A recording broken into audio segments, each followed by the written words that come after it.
자, 우리 한번 따라합니다. 축복의 영성. 어느 냉동 공장에서 일하는 여직원이 있었습니다. 근데 항상 이 여직원은 퇴근 시간이 되면 냉동 창고에 들어가서 재고를 파악해야 되는 임무가 있어요.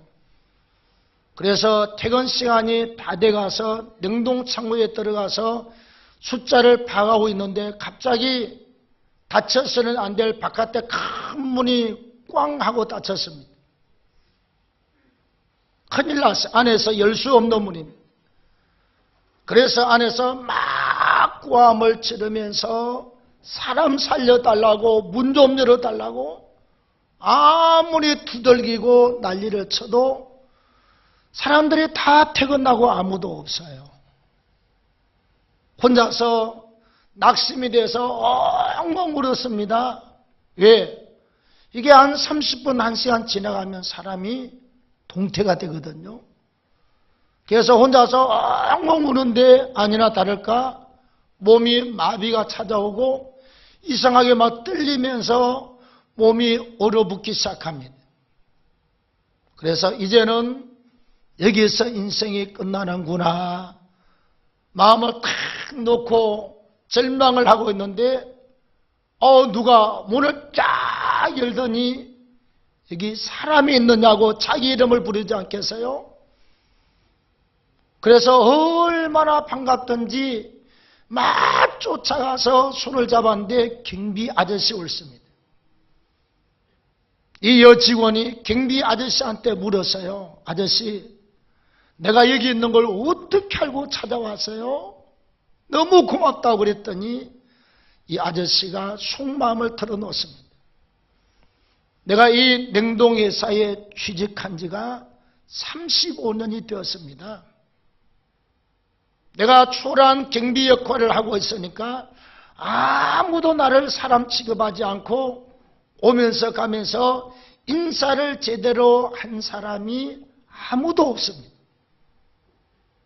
35년 동안 나는 사람도 아닌가 보다. 누가 사람 취급도 하지 않는가 보다. 그렇게 생각했는데 당신이 회사를 출근하면서 아침에 들어올 때 항상 아저씨 안녕하세요. 너무 정답게 인사를 하고 또 퇴근 시간이 되면 너무 감사하게 수고하셨다고 아저씨 오늘도 수고하셨다고 그리고 생글생글 웃으면서 인사를 하고 가는데 내가 회사에 들어와서 35년 만에 사람으로 취급해 준 사람은 나를 경비로 보지 않고 사람으로 취급해 준 사람은 당신 혼자였습니다. 나는 당신이 출근할 때 퇴근할 때 널 인사하는 것을 기다리고 있었습니다. 그게 내 하루의 기쁨이었습니다. 네, 오늘 아침에 출근할 때는 분명히 당신이 인사를 하고 들어왔는데 나갈 때 많은 사람이 나갈 때 자기는 꼭 인사 받으려고 기다리는데 이 여자분 인사가 없었다는 거예요. 인사를 안 할 사람이 아닌데 왜?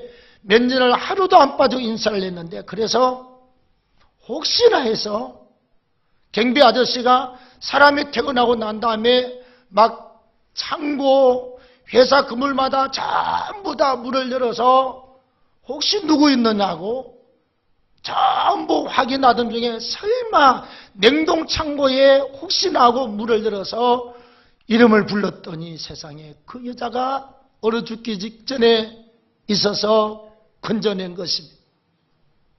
여러분, 우리가 살아가면서 우리는 습관이라고 말하기도 하고 그 사람의 성품이라고 말하기도 해요. 남에게 아침에 인사 잘하고 또 퇴근할 때 인사 잘하는 좋은 인성과 성품이지요. 네, 그 좋은 인성이 경비 아저씨를 기쁘게 하더니 결국은 자기가 죽을 자리에서 살아나게 되는 큰 기적을 가져오게 된 줄로 믿습니다. 갱비 아저씨가 그냥 관심 없는 사람 같으면 그날 그 자리에서 얼어서 죽었어요. 우리가 영적 생활도 마찬가지입니다. 우리가 사람이 처음부터서 모든 것을 다 알고 좋은 인성을 가지고 사는 것은 아니거든요. 나름대로 다 성격이 있고 모난 부분이 있고 까칠한 부분이 있고 다 잘못된 부분들을 가지고 살고 있습니다. 남의 것은 잘 보이는데 내 허물은 보이지 않고 내 허물은 보지 않고 남의 허물이 보이는 경우들이 굉장히 많이 있습니다. 나는 옳다라고 하는데 상대방이 볼 때는 불편하고 어렵고 힘든 경우들도 많이 있어요. 그래서 우리가 이 땅을 살아갈 때 사람의 인성이 좋은 인성을 가지고 있으면 남도 행복하게 만들고 자기한테도 엄청난 유익을 가지고 온다는 것처럼 우리가 이 땅을 살아갈 때 좋은 영성을 가지고 준비해서 살면 나도 좋고 하나님도 좋고 나도 좋고 타인도 좋고 또 나의 삶의 축복의 문이 열리는데 오늘만 좋은 것이 아니라 내일도 좋고 한 달도 좋고 1년도 좋고 평생에 좋은 축복의 삶이 열려지게 될 줄로 믿습니다. 그래서 우리가 영성 중에 여러 가지 영성이 있습니다. 오늘 우리가 2018년도 표로 삼은 내용대로 첫째는 탁월한 기도의 영성을 소유하는 것입니다. 데살로니가전서 5장 16절에 보면 하나님께서 이렇게 말씀해요. 항상 기뻐하라. 그 다음에 뭐죠? 쉬지 말고 기도하라. 범사에 감사하라. 이는 그리스도 예수 안에서 너희를 향한 하나님의 뜻이다. 하나님이 그래요. 항상 기도하는 것이 나 전능하신 하나님의 뜻이라고 말씀을 하고 있습니다. 왜 하나님께서 기도하는 것이 아버지의 뜻이냐? 요한복음 14장 14절 말씀에 보면 이렇게 말씀합니다. 주님이 친히 내 이름으로 무엇이든지 구하면 내가 시행하리라. 아멘. 너희가 기도하면 주님께서 내가 다 시행을 하겠다는 것입니다. 그래서 기도하라고 그래요.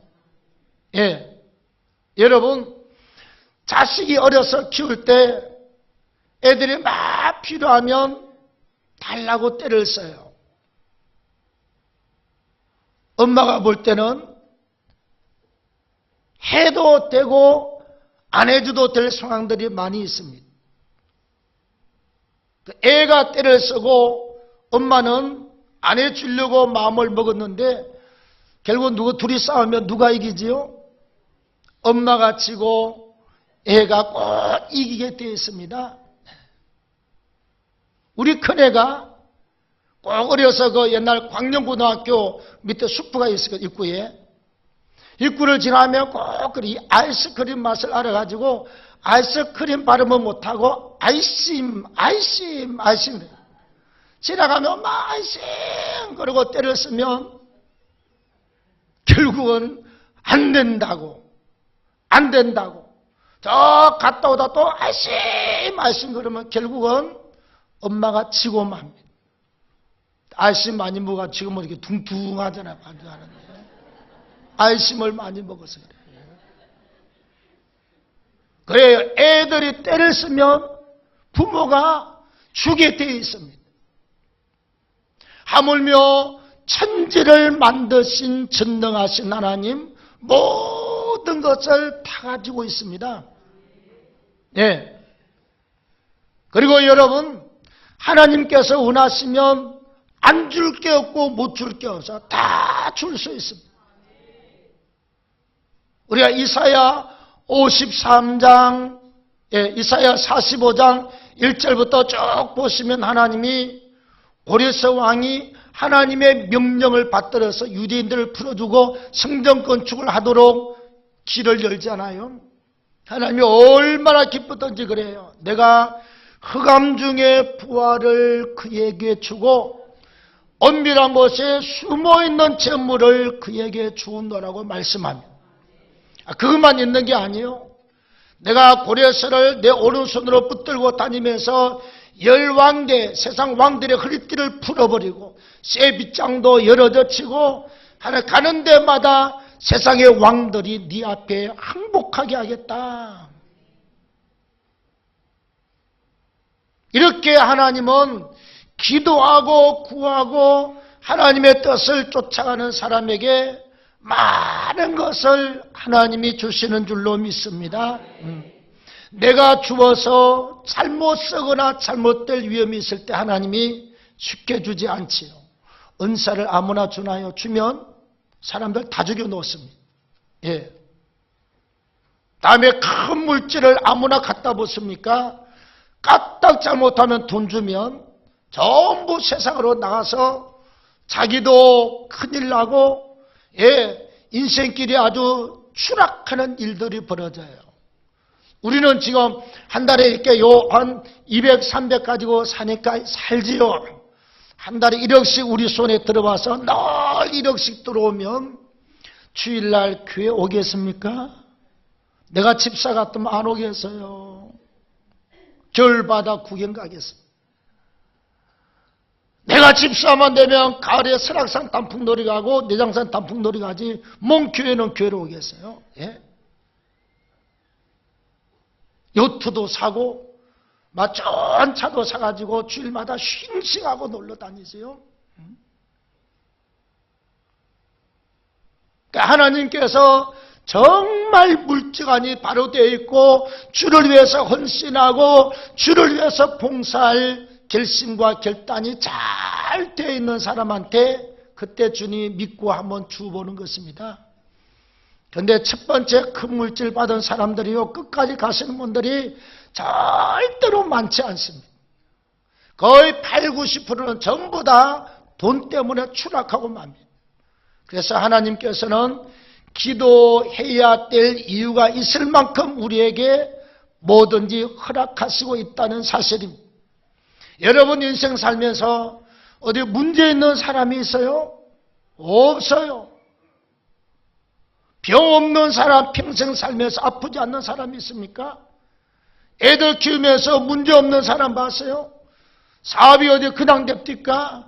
교회는 그냥 잘 이루어지고 교회가 평안하게 잘 유지가 됩니까? 아니요. 수많은 기도와 헌신과 인내와 눈물이 있어야 이게 가능한 일입니다, 여러분. 그래서 하나님께 우리에게 여러 가지 문제를 준 것은 뭘 하게 하시려고? 기도하게 하시려고. 목사도 기도하도록 하나님이 끌어갑니다. 문제 줘요. 장로님도 기도하도록 끌어가요. 다음에 집사님도 어떤 사람도 기도하도록 하나님이 끌어갔습니다.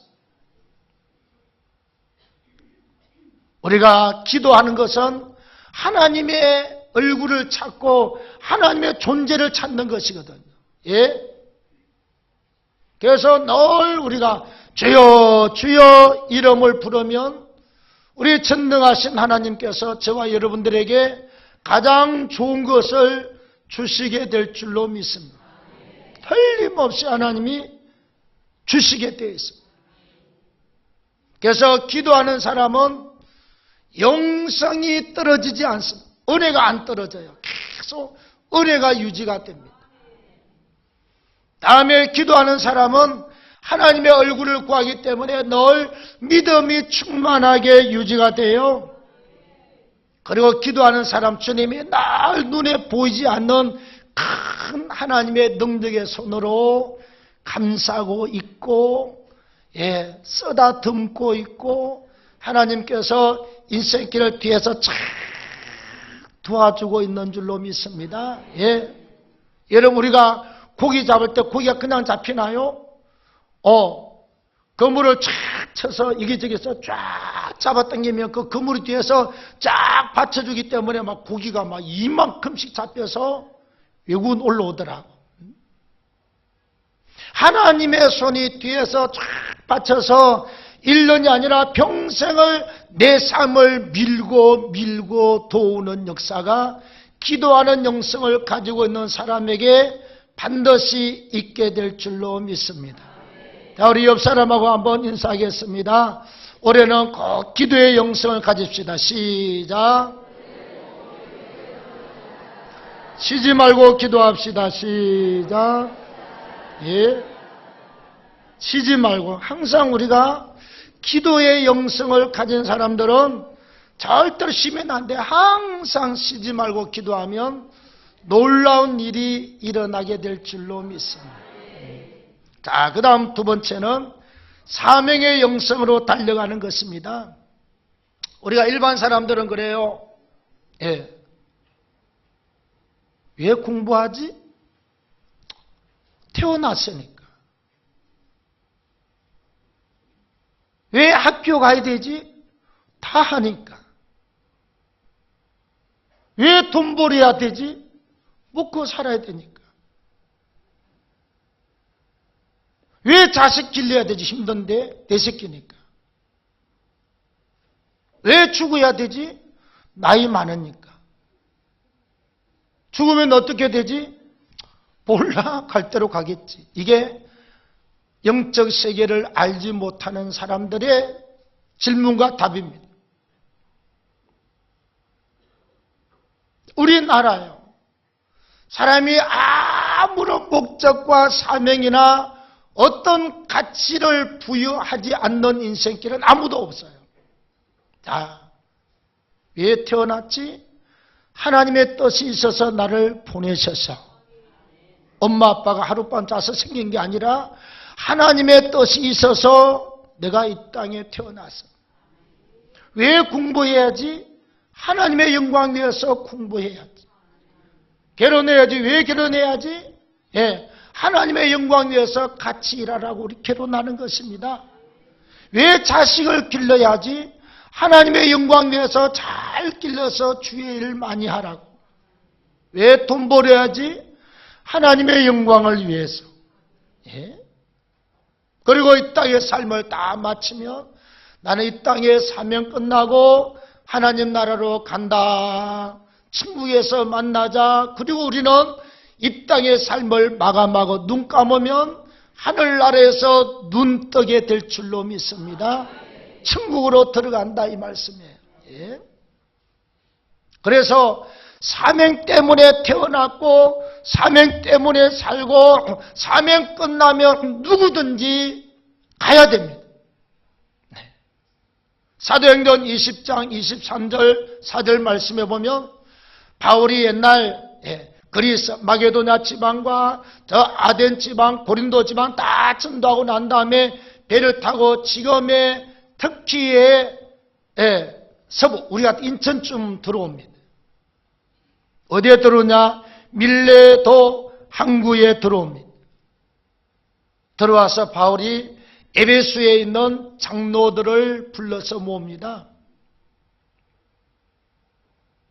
모아서 신앙에 대해서 믿음을 잘 지킬 것을 그렇게 당부를 하고 나서 마지막에 바울이 이 말을 해요. 23절에 내가 각성을 오면서 들었는데 각성에서 성령이 내게 여러 사람에 대해서 여러 사람을 통해서 말하기를 당신이 예루살렘으로 가지 마십시오. 가면 결박과 환란이 당신을 기다리고 있습니다. 이렇게 말해요. 나중에 빌립 집사의 딸들은요. 바울이 부르는 허리띠를 잡고 막 이혼합니다.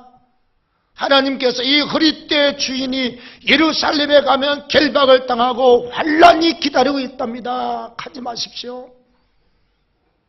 이 말을 들은 바울이 사도행전 20장 24절에 말씀하시기를 이렇게 말합니다. 나의 달려갈 길과 주 예수께 받은 사명 복음을 증거하는 일을 마치려면은 나의 생명을 조금도 귀한 것으로 여기지 아니하노라. 사명 감당입니다. 하나님께서 나를 통해서 로마에 가서 황제를 변화시키고 로마를 전도할 계획이 있으면 내가 내 목숨을 두려워하지 않고 나의 사명을 위해서 내가 기꺼이 예루살렘에 가서 결박을 당하겠다는 거예요. 사명입니다, 여러분. 우리가 이 땅에서 하나님은 우리의 사명 뭔지 모르지만 교회 들어오면 나중에 집사가 되고 권사가 되고 장로가 되고 하나님의 직분 따라서 사명을 감당케 하는 줄로 믿습니다. 직분 따라서. 그래서 직분이 내 사명이고 또 직분이 나의 은사고 내가 직분 따라 하나님이 주시는 여러 은사를 따라서 우리가 감당을 하는 것입니다. 여러분, 사람이 그래요. 돈 따라가지요. 돈이요, 내 마음대로 말을 안 들어요. 돈이 춤을 춰요. 그래서 우리가 돈 따라가면 돈 때문에 낙심하고 실망하고 좌절하고 인생이 죽느니 사느니 그래요. 돈이 필요는 하지만 목적이 되면 안 돼요. 예? 명예나 권세가 출세가 우리한테 있으면 좋지요. 판검사 되고 대통령 되고 장관 되면 다 좋지만 그러나 그 명예 여러분 청와대 들어갔다가 조용히 인생 끝난 사람 어디 봤어요? 백담사, 깜빵, 뛰어내리고 죽고 다 이렇게 해서 인생 끝났습니다, 여러분. 하나님의 영광 위해서 권력도 명예도 잠시 필요하지만 절대로 그게 목적으로 따라가면 인생이 뒤집어지고 맨날 이렇게 돼요. 하나님이 주시면 받고 올리시면 올라가고 수도파면 수도파고 예수가 본질이 되어야 됩니다. 사명이 본질이 되어야 돼요. 예. 우리가 맨날 육체적인 쾌락과 만족을 쫓아가면 이 육체가 나이 들면 여러분 소용이 없어요. 다 늙고 병들고 나이 앞에서 큰 소리칠 장사가 없습니다, 여러분. 예? 옛날에 막 정치판에서 항상 2인자로 군림했던 그 영적 파워 있는 양반이 어제 앉아서 손님이 오니까 인사도 못하고 그러고 있어요. 세월 앞에서는 아무도 장사가 없습니다. 우리가 항상 여러분 지금 60, 70대 분들한테 물어보십시오. 내 머릿속에 나이가 몇 살로 입력되어 있는가? 저는 18살입니다. 엄청 젊어요. 뭐든지 다 할 것 같습니다. 그런데 막 뛰어보면 옛날처럼 속도가 나오지 않습니다.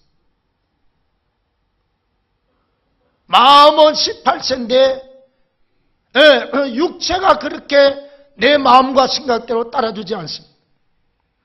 다시 말하면 육의 것과 세상의 것과 이 땅에서 유한한 것들은 절대로 우리한테 만족이나 내 인생을 계속 업시켜주고 달려갈 수 있는 에너지를 공급을 못해요. 뭐가? 사명에 잡혀서 가는 사람은 돈 없어도 신바람 나게 달려갑니다. 어깨에서 요즘 가만히 있어도 50만 원씩 주는데 돈 적어도 좀 건강이 좀 약해도 사명에 붙들린 사람은 계속 믿음으로 달려갑니다. 세상에 엄청난 것을 거머쥐지 아니해도 사명에 붙들린 사람은 사명 붙들고 가면 돈이 좀 있어도 괜찮고 없어도 괜찮고 뭐 건강이 좀 있어도 괜찮고 없어도 괜찮고 세상에 권력과 부귀영화 좀 있어도 괜찮고 없어도 괜찮고 사명 위에서 쫓아가는 사람은 낙심과 좌절과 절망이 없이 달려가게 될 줄로 믿습니다. 마지막 세 번째는 우리 MD의 영성으로 영혼을 사랑하고 섬기는 것입니다. 여러분 우리가 그러죠. 하나님 능력 주세요. 은사 주세요. 돈 주세요. 막 어쩌고저쩌고 막 구합니다. 그것도 구하십시오. 근데 제일 마지막은 가장 귀한 영성이 무엇이냐? 하나님이 어떤 분인가를 알고 나는 겸손과 충성된 마음으로 하나님을 두렵고 떨림으로 섬기고 사랑하는 사람. 변함없이 말해요. 그 다음에 그 십자가의 은혜와 하나님의 사랑을 맛보고 나면 그 다음에는 영혼이 얼마나 귀한가를 알아. 그래서 한 영혼 한 영혼이 얼마나 크고 귀한지 모릅니다, 여러분. 예? 저는 지금 목회하면서요, 내가 길에서 자주간 바깥에 내가 애를 모르니까 교회 안에 딱 들어오면, 젖 먹는 애를 만나도 다 악수 한번 하고, 손 한번 쓰다듬고, 하여튼 어떤 애든 자주간 어떤 행동으로 인사를 다 하고 지나갑니다. 그냥 지나가 본 적이 한 번도 없습니다. 애가 안 하면, 야, 인사해야지, 악수해야지, 그러고 악수하고 지나갑니다. 예. 하나님이 봉화교회 내 목회할 동안에 내게 보내준 귀한 영혼들입니다. 한 영혼도 함부로 대할 영혼도 없고 한 영혼도 귀하지 않는 영혼이 없습니다. 다 귀한 영혼들입니다. 그래서 항상 영혼에 대한 사랑의 마음, 그 섬기는 마음, 영혼을 가슴에 품는 마음. 여러분, 목사가 이 마음을 달라고 얼마나 기도했겠어요? 말로는 하지만 이게 실제로 잘 안 되는 게 이겁니다. 한 25년, 제가 은혜 받고 난 35년, 이제 36년째인데, 한 25년을 기도하면서 이 마음을 가슴에 하나님이 안겨다 주기 시작했습니다. 기도했어요. 말로는 사랑한다고 말하는데 실제로 사랑이 안 가면 그 갈등이잖아요. 마음은 영혼을 섬긴다고 우리가 말하지만, 이번 말하지만 내 마음에서 그게 안 되면 그게 스스로 갈등입니다. 그래서 오랫동안 울면서 기도했어요. 하나님, 정말 내가 하나님 사랑하고 하나님 경외하는 것처럼 영혼들을 사랑하고 귀하고 그 영혼들을 품을 수 있는 마음을 달라고. 하나님이 그 마음을 품고 영혼들을 사랑하는 마음으로 하면서부터 우리 교회는 계속 영혼들을 하나님이 보내시고 계십니다. 우리 교회 전에 왔다가 본교로 다시 갔던 분이 자기 목사에 은퇴하면 우리 교회 온다고 그랬거든요. 내가 왔길래 엊그저께 권사님 오셔야죠 그랬더니 우리 목사 올해 말에 은퇴하신대. 내가 그랬어요. 우리 교회 오면 이제 앉을 자리가 없습니다. 늦게 오면 동학교에 앉을 자리가 없어요. 내가 얼른 오시라고 그랬어요. 본인이 온다고 그랬으니까. MD의 영성이 무엇이냐? 주님의 십자가의 사랑을 알고 그 사랑으로 하나님께 감사하고 영혼을 사랑하고 섬기는 것입니다. 그리고 안 놓은 사람 찾아가고 병자들 찾아가고 힘든 사람 찾아가서 위로해주고 같이 이야기하고 들어주고 그에게도 예수의 생명이 전해지도록 우리의 사랑과 섬김을 통해서 수고하는 영성이 바로 MD의 영성인 줄로 믿습니다. 네, 하나님이 이런 자를 귀하게 여기십니다. 하나님 사랑하고 영혼 사랑하고 영혼을 위해서 수고하는 사람들 하나님이 아주 귀하게 여기시고 그를 존귀하게 쓰십니다. 아멘. 그래서 우리가 영혼 많이 사랑하고 품어서 정말 하나님 앞에 귀한 사람으로 인정받기를 바랍니다. 하나님께서 아주 귀한 사람으로 축복하는 역사가 있기를 주의 이름으로 축복합니다.